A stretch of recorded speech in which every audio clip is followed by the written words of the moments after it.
और इस बीच लखनऊ से बड़ी खबर आ रही है सामने, उसका भी रुख करना चाहेंगे। बड़ी खबर, अहम जानकारी लखनऊ से सामने आती हुई, जहां विधानसभा चुनाव के बाद अब यूपी के सीटों पर मंथन किया जाएगा। बीजेपी जल्द सहयोगी दलों के लिए सीटें तय कर सकती है और यूपी में सहयोगी दलों को दी जाने वाली सीटों पर मंथन होता हुआ नजर आ सकता है।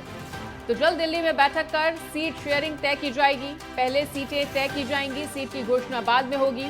और पिछड़े एवं दलित वोट बैंक को साधने पर खास फोकस रहने वाला है इस बार। तो विधानसभा चुनाव के बाद अब यूपी की सीटों पर भी मंथन होता हुआ नजर आएगा। बीजेपी जल्द ही सहयोगी दलों के साथ बैठक करते हुए सीटें तय कर सकती है और सहयोगी दलों की दी जाने वाली सीटों पर मंथन होगा। तो जल्द दिल्ली में बैठक कर सीट शेयरिंग तय की जाएगी और पहले सीटें तय की जाएंगी और उसके बाद सीट की घोषणा जो है वो बाद में होगी।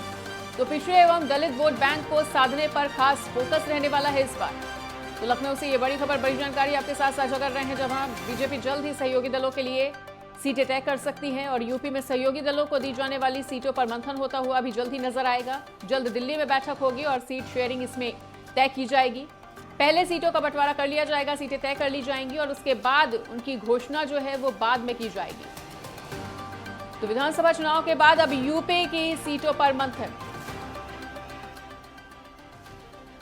और इसी बड़ी खबर पर जानकारी के लिए हमारे साथ हमारे सहयोगी लालचंद जुड़ चुके हैं। तो लालचंद, विधानसभा चुनाव के बाद अब यूपी की सीटों पर मंथन होने के लिए तमाम चर्चाएं की जा रही हैं, सुर्खियों में है काफी ज्यादा ये खबर, क्या कुछ जानकारी आपके पास?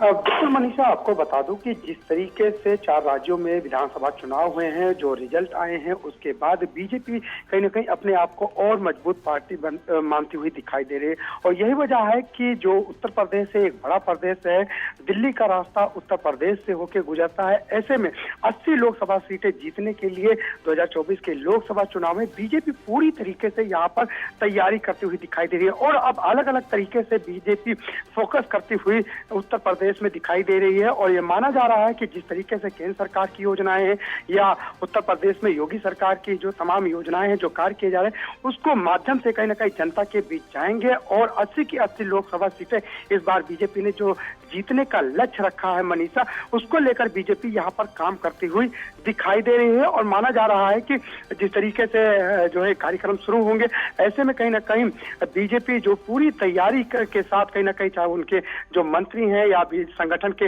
जो पदाधिकारी हैं, वो जनता के बीच जाएंगे और 2024 के लोकसभा चुनाव में 80 की 80 सीटें जीतने के लक्ष्य को कहीं ना कहीं पर काम करते हुए दिखाई देंगे। मनीषा, बिल्कुल लालचंद, तो अगर बीजेपी की रणनीति की बात की जाए तो इस बार के अगर बाकी विधानसभा चुनाव की भी बात कर ली जाए 3 राज्यों के, तो पिछड़े और दलित वोट बैंक को साधने पर विशेष फोकस रहा है बीजेपी का। और इस बार भी अगर बात की जाए तो पिछड़े और दलित वोट बैंक को साधने पर खासा फोकस रहने वाला है बीजेपी का। बिल्कुल मनीषा, जिस तरीके से अगर हम पिछड़े वोट बैंक की बात करें तो बीजेपी की इस बार ज्यादा नजर दिखाई दे रही है। और दलित वोट बैंक की बात करें तो दलित वोट बैंक को लेकर भी कहीं ना कहीं बीजेपी काम करती हुई दिखाई दे रही है। और यही वजह है कि 27,000 गांव के हर घर जो जलपूर्ति योजना, उसको लेकर कहीं ना कहीं यहाँ पर जनता के बीच जाएगी, क्योंकि 10.83 करोड़ के से अधिक के लोग जो पेयजल, शुद्ध पेयजल की जो उनको मिला है, उसको लेकर कहीं ना कहीं बीजेपी काम करती हुई दिखाई। और गांव-गांव के साथ साथ शहर में भी बीजेपी अपने हर एक पदाधिकारी को, जो बात करें सरकार में जो मंत्री हैं, वो जनता के बीच जाएंगे और पिछड़े वोट बैंक के साथ साथ कहीं ना कहीं दलित पर पूरी तरीके से बीजेपी फोकस करती हुई दिखाई दे रही है 2024 के लोकसभा चुनाव को देखते हुए। जी मनीषा। ठीक है लालचंद, तो इस तमाम जानकारी को मैं साझा करने के लिए आपका बहुत बहुत शुक्रिया। तो जातीय समीकरणों पर विशेष फोकस रहने वाला है बीजेपी का इस बार।